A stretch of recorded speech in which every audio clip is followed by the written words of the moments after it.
What's up, everyone? So today we're going to cover the drama between Jason Anderson, Hayden Deegan, and the Lawrence brothers. Now, in our sport, there's a few people that you really don't want to mess with. The people that come to mind would be Vince Freese, Justin Barcia, Jason Anderson, and probably Hayden Deegan. And apparently, the Lawrence brothers thought it'd be a good idea to mess with two of them.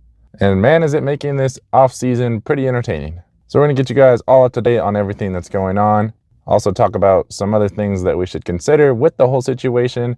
But just real quickly to get everyone up to speed, if you don't already know what is going on, next weekend, November 29th, there's going to be an off-season Supercross race in Australia. And it sounds like originally both Jason Anderson and Hayden Deegan were going to be flying over there to participate in the event.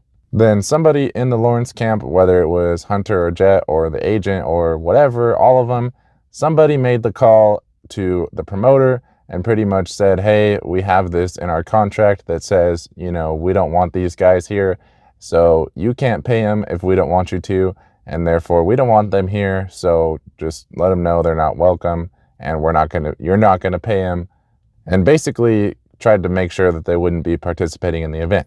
Now, the reasoning behind them targeting these two riders specifically seems to be the beef between Jason Anderson and the Lawrence brothers. We saw them come in contact multiple times throughout the season, both Supercross and Motocross, and then they didn't really like the way that Hayden was talking to Chance, their teammate. If you look at it, they kind of look at Chance as like their little brother.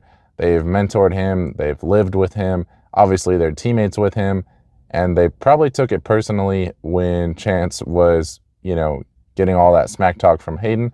So my opinion, I think the smack talk was kind of interesting and added to the sport. And I think all these guys should, let their personality show, whether they're the good guy. Like if you're Ryan Dungey, cool. Be the good guy. Be the clean cut guy that makes coffee. And if you're, going to talk smack and you can back it up, then great, talk smack and back it up. I think that everyone should have their own personality. And I don't think that censoring these guys and trying to keep them from participating in events because you don't like their personality is kind of weird. It's not like Hayden ever did anything to Chance to put him in danger on the track. So that's my opinion on that. But either way, Anderson and Deegan were both told that they're not going to be getting paid to show up. So then we go over to Anderson's social media and you see he posted, was thinking about going to Australia. So definitely drawing attention to the fact that he is no longer going, but he would like to go or was considering to go. But more interestingly, in the comments, Brent Duff, who is Hayden Deegans Mechanic, said, hey, did they offer you the chance to call and apologize too? And basically that's something that was also kind of reported on earlier, which was that they were offered the chance to still come and get paid if they would at least come and basically say, hey, we're sorry for this or that, and just do a bunch of stuff that they're not going to actually end up doing. So kind of a weird smack in the face from whoever is in charge of that.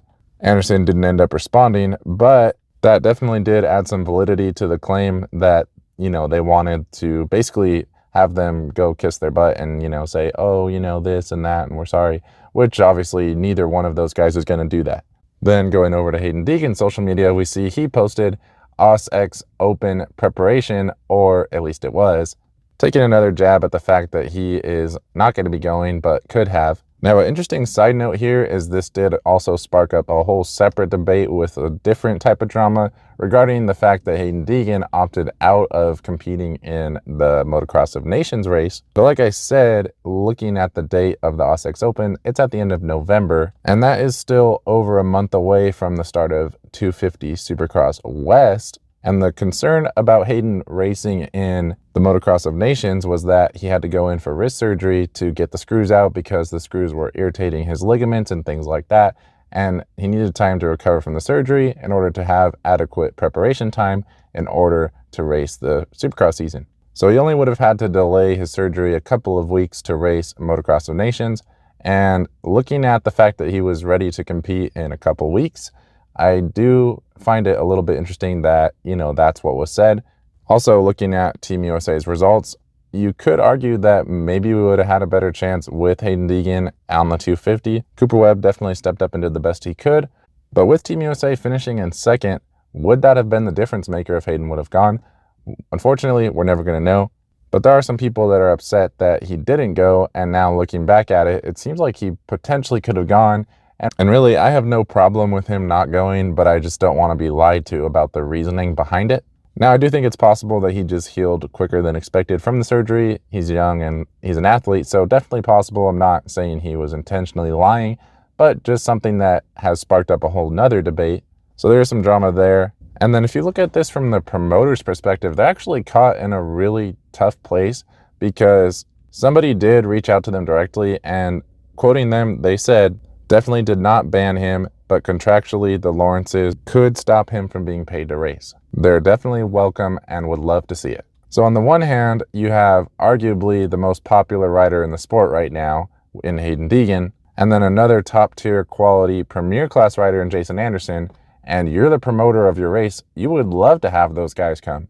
But on the other hand, you have the superstar of your country in Jet Lawrence and his brother and Hunter Lawrence telling you a totally different thing. And Jet's arguably the fastest guy on the planet right now. So really just caught between a rock and a hard place. You got to keep your guy happy in Jet and Hunter.